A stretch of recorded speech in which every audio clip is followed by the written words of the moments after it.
Hey guys, Ian here from Mid-America Prep. Thanks for tuning in and watching. Today, I am going to tell you about a plan for a bug out location of sorts, a hunting lodge type thing. Basically what I have is where we hunt at, we have several hundred acres of land. It is hilly, woodsy, and it's great for hunting because there's a lot of deer and turkeys and stuff on it. But our biggest problem is that we want to go camping and stuff out there, but we don't want to pitch a tent in the middle of the winter time, and we don't have the money for an RV. And so what I've been thinking is I could build like a cabin type thing. Now, tell me what you think of it in the comments below. But what I have is an idea that I hope works all right. So basically, I went to Lowe's the other day. And at Lowe's, they have these sheds for sale. These are storage sheds here, you know. And this shed right here is a 10 by 10 by 11. I think it's 11 foot tall. And so that's what I based my stuff off of. Was something that's similar to this. And so I can buy this shed here from Lowe's for the simple price of, let's say $9.98 right there. That is that I hauled off, or they send it to me. Like, they have a company that ships it to me, and they tow it in, you know, put it on a trailer, and they dump it where you need to be. It tells you the dimensions and everything of it. And let's see here, I didn't even pay attention. This one's 892 square foot. I can't tell you the height because I can't zoom in enough in that unclear picture. This is the Rainier, I guess the Heartland Rainier. You can look on Lowe's website and everything, and you can find this. And the other one was starts with an S. I can't remember the name of it. But anyways, this is $9.98, and then the other one that has this is a gambrel roof. The other one has a gable roof, so it's straight and about a foot shorter. I think it's 10 foot tall. It has the gamble design. It was like $12.99 or $1,200, something like that. Now, if I want to have it delivered and installed, that's going to be footings and everything. This would be my price, $2,099. Now, obviously, I don't have a $2,000 budget for a 10 by 10 shed. Where I am, there are no. It's it's our personal property. We own it. We can do what we want to on it. So this is what I've thought up. This is 10 foot by 10 foot living quarters, anyways. It's 7 foot tall on the 7 foot walls and a 11 foot peak. Now this is just the front design. I'm gonna have like a steel door in the front and one vinyl window in the front here. This is going to be a 24 inch by 24 inch, so a 2 by 2 window. Oh, I hope you can see that. This is basically the side view. Both left and right are going to look the same. What it is 14 foot long total. So you'll have 10 by 10. So this is 10 foot deep, which is not very deep at all. And then a 4 foot deck in the front, so we can sit out there with our lawn chairs and whatnot in the evenings, and then a 4 foot overhang over that. And so I can't decide if I want to bring it on out and make the roof come over here, but that is a 4 foot overhang. That's going to be 4 foot tall from this point here to this point. So that is going to be the initial design.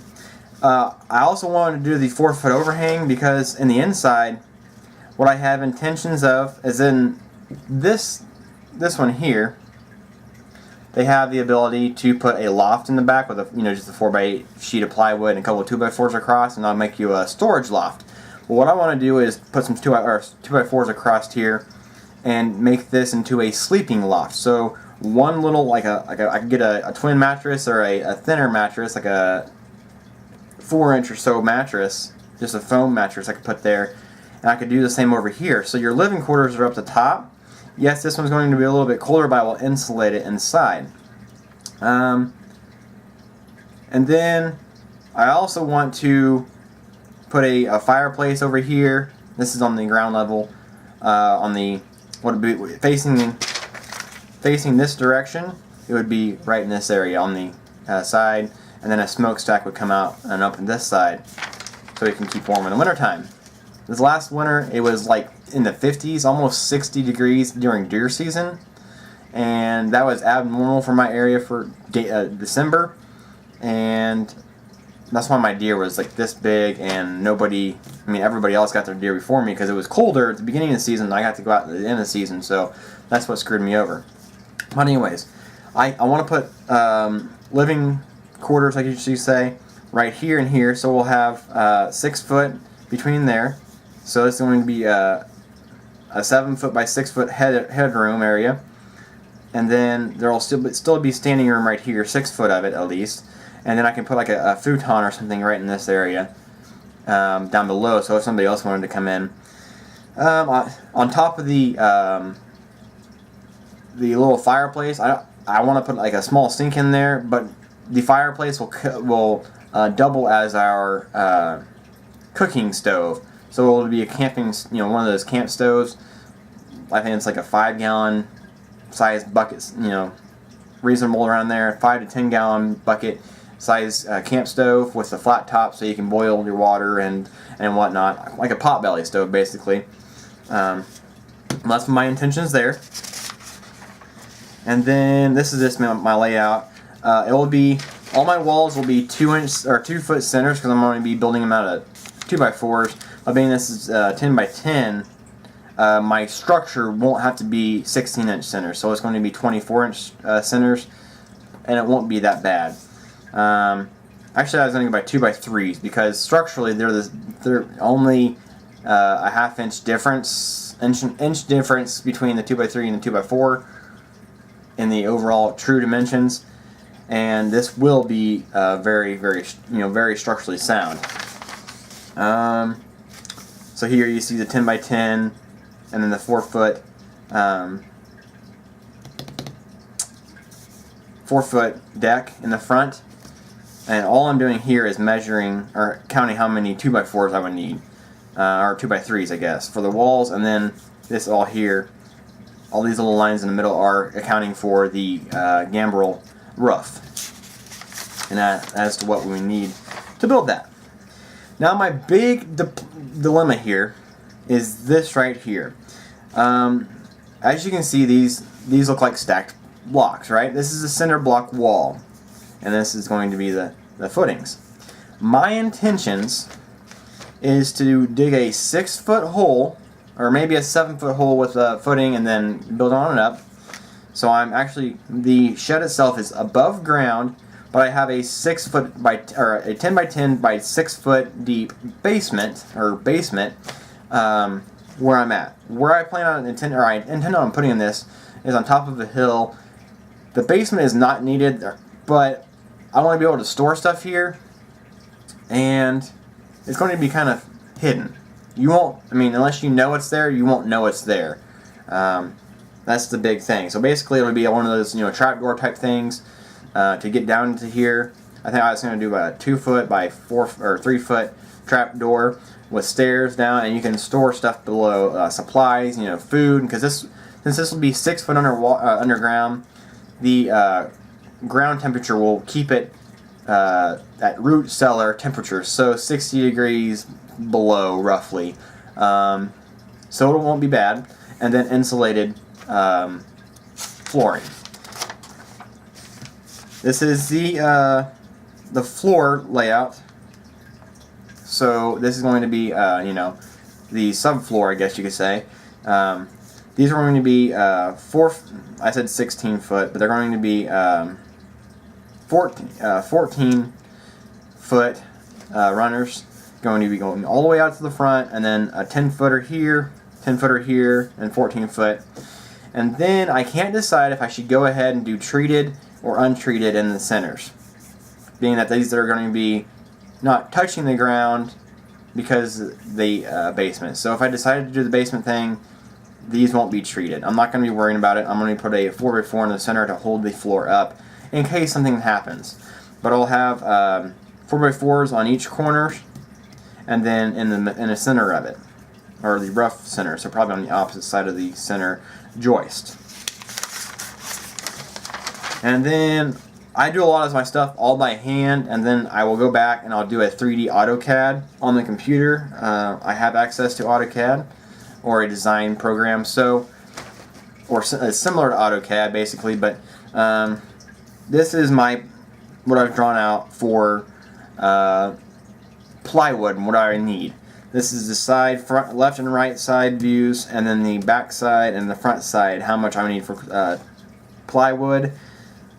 Obviously, I think I would be right at it, but I think these are going to be 20 sheets to do the whole outside of the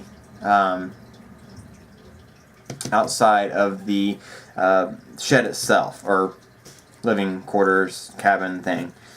So 4x8 is going to be 7 foot, obviously, so I'm going to be cutting some off, or I can leave that 1 foot runner and it will cover the center block so you won't see this. So that's what my debate is. So I may cut a foot off each one to leave it to where it should be a seal or a gap, and then the subfloor will show, and I'll bring the dirt up to the subfloor the way I think it should be.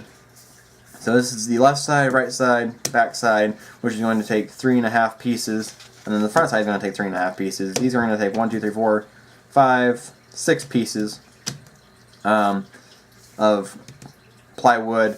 This is including the roof, so it's going to be basically the roof is going to be 4 foot and then 4 foot split.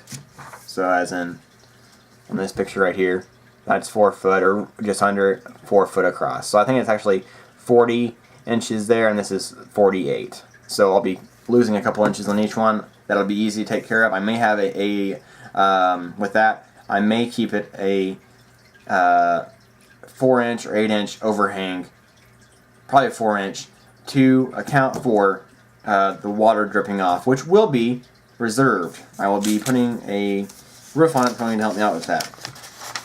This is going to be the inside subfloor. I'll need, let's see here, I think I counted for 1, 2, 3 sheets, 4 sheets of it, and then I can use this piece here for the rest of the flooring in the front. This is 10 by 10, and this is going to be the front. This will actually be just like 1 by 6s, treated 1 by 6s.